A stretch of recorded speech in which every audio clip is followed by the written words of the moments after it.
एकीकडे सीमा प्रश्नावरून भारत आणि चीनचे संबंध ताणले गेले असताना याच चीनमुळे औरंगाबाद महापालिकेत शिवसेना आणि भाजपचे संबंधही ताणले गेलेत। काय आहे औरंगाबाद महापालिकेसोबत चीनचा संबंध पाहूयात। औरंगाबाद महापालिकेत काही विशिष्ट पदाधिकारी सध्या चीनला जायला मिळणार असल्याने चांगलेच आनंदात आहेत। 2 वर्षांपूर्वी चीनचं एक शिष्टमंडळ औरंगाबादमध्ये आलं होतं। त्यांनी आता औरंगाबाद महापालिकेला चीनच्या एका शहराची पाहणी करण्याचं निमंत्रण पाठवलंय।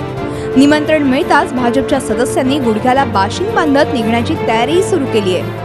महत्त्वाचं म्हणजे 5 जणांच्या शिष्टमंडळात आयुक्त सोडले तर बाकी सर्व सदस्य भाजपचेच असल्याचा आरोप शिवसेना करते। इतकंच काय तर हा दौरा कधी ठरला, कधी जाणार, कशासाठी जाणार याची काहीही माहिती महापालिकेत कुणालाही नसल्याचा आरोप शिवसेनेने केलाय।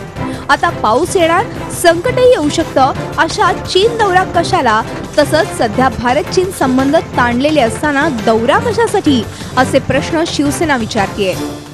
शिवसेनेला काहीच माहीत नाही आहे की चीन दौरा काय कसा आहे, काय कुठून पत्र आलं, सिस्टर सिटी म्हणतात, परंतु या दौऱ्याबद्दल आम्हाला कुठल्याही प्रकारची माहिती देण्यात आली नाही। पदाधिकाऱ्यांना कुठल्याही प्रकारचं विश्वासात घेण्यात आलेलं नाही। भारत चीन सीमेवर आजही तणावाची परिस्थिती आहे, ते आपल्याला त्रास देत आहे आणि अशा परिस्थितीमध्ये आपल्या महानगरपालिकेच्या महत्त्वाच्या पदाधिकाऱ्यांनी चीनला जाणं मला तरी योग्य वाटत नाही।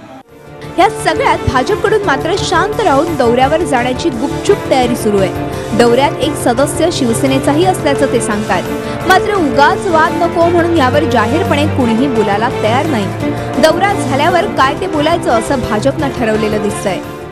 या चीन दौऱ्याबाबत भाजप पूर्णतः मौन बाळगून आहे। उगाच याबाबत चर्चाही नको आणि वादही नको असा भाजपचा होरा दिसतोय। मात्र दुसरीकडे शिवसेनेसह सगळेच विरोधी पक्ष या गुपचूप दौऱ्यामुळे चांगलेच संतापले आहेत। निमंत्रण नक्की महापालिकेला आहे की भाजपला असा प्रश्न ते विचारतायत। त्यामुळे आगामी काळात चीनमुळे महापालिकेतील वातावरण चांगलंच तापणार यात शंका नाही। अभ्यासासाठी दौरे करण्यात काहीच गैर नाही, मात्र अशा दौऱ्यांची माहिती किमान महापालिकेतील सदस्यांना हवी। खर्च कोण करणार, काय अभ्यास करणार याचीही माहिती सध्या मिळत नाहीये।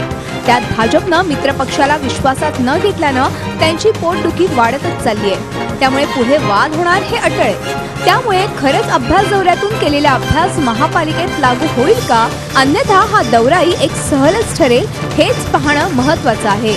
विशाल करोळेसह bureau report, Zee media, Aurangabad. Zee 24 तास रहा एक पाऊल पुढे।